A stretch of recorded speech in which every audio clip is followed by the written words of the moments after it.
महाराज दशरथ के द्वारा अश्वमेध यज्ञ का सांगोपांग अनुष्ठान मुनिवर वशिष्ठ तथा ऋष्यशृंग दोनों के आदेश से शुभ नक्षत्र वाले दिन को राजा दशरथ यज्ञ के लिए राजभवन से निकले।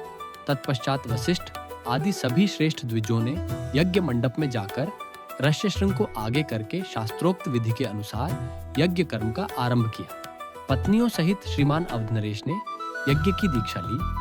महामनस्वी राजा दशरथ के उस अश्वमेध नामक महायज्ञ में ऋष्यशृंग को आगे करके श्रेष्ठ ब्राह्मण यज्ञ संबंधी कर्म करने लगे। यज्ञ कराने वाले सभी ब्राह्मण वेदों के पारंगत विद्वान थे, अतः वे न्याय तथा विधि के अनुसार सब कर्मों का उचित रीति से संपादन करते थे और शास्त्र के अनुसार किस क्रम से किस समय कौन सी क्रिया करनी चाहिए इसको स्मरण रखते हुए प्रत्येक कर्म में प्रवृत्त होते थे।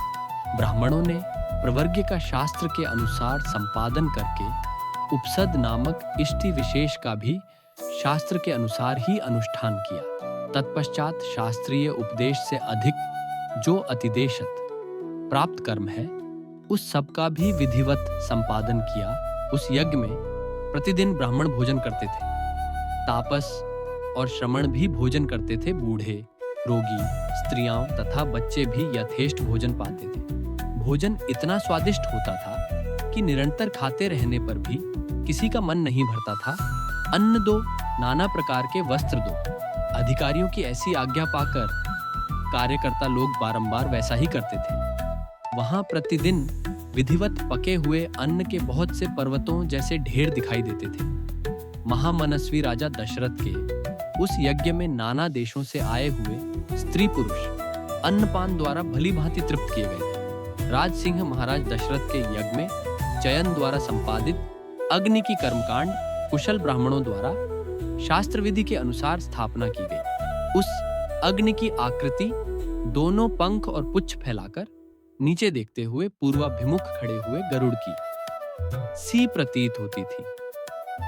सोने की ईंटों से पंख का निर्माण होने से उस गरुड़ के पंख सुवर्णमय दिखाई देते थे। प्रकृत अवस्था में चित्त अग्नि के 6 प्रस्तार होते हैं, किंतु अश्वमेध यज्ञ में उसका प्रस्तार 3 गुना हो जाता है। इसलिए वह गरुड़ाकृति अग्नि 18 प्रस्तारों से युक्त थी। वहां पूर्वोक्त यूपों में शास्त्र विहित पशु, सर्प और पक्षी विभिन्न देवताओं के उद्देश्य से बांधे गए थे। महात्मा ऋष्यशृंग बड़े मेधावी और वेदों के झाता थे। उन्होंने थोड़ी देर तक ध्यान लगाकर अपने भावी कर्तव्य का निश्चय किया। फिर ध्यान से विरत हो वे राजा से इस प्रकार बोले, महाराज, मैं आपको पुत्र की प्राप्ति कराने के लिए अथर्ववेद के मंत्रों से पुत्रेष्टि नामक यज्ञ करूंगा। वेदोक्त विधि के अनुसार अनुष्ठान करने पर वह यज्ञ अवश्य सफल होगा। यह कहकर उन तेजस्वी राशि ने पुत्र प्राप्ति के उद्देश्य से पुत्रेष्टि नामक यज्ञ प्रारंभ किया और श्रौत विधि के अनुसार अग्नि में आहुति डाली। तब देवता, सिद्ध, गंधर्व और महर्षि गण विधि के अनुसार अपना अपना भाग ग्रहण करने के लिए उस यज्ञ में एकत्र हुए।